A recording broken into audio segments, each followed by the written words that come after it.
Hey, Scott Grove here. I got a silicone mold making tip for you. So some silicones have to be degassed, meaning they have to be put in a vacuum chamber and put under a vacuum, and that sucks all the bubbles out that you may have added while you're mixing. And that gives you a much more dense silicone.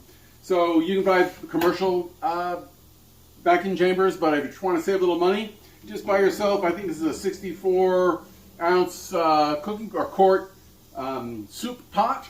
I got a silicone tubing, cut that, put that for my gasket, and now this will take a 5-gallon bucket.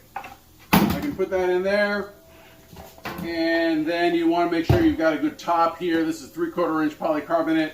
Got my vacuum system on there, and I can draw a good vacuum on this. And as a reminder, when you degas, silicone will expand 4 times its volume. So I've got roughly a gallon in here, and that will foam up. And you just wait for it to foam up, and at some point it will sort of burst and drop. And then you know you've got the majority of the bubbles out, and then go ahead and pour. So you can go ahead and watch this.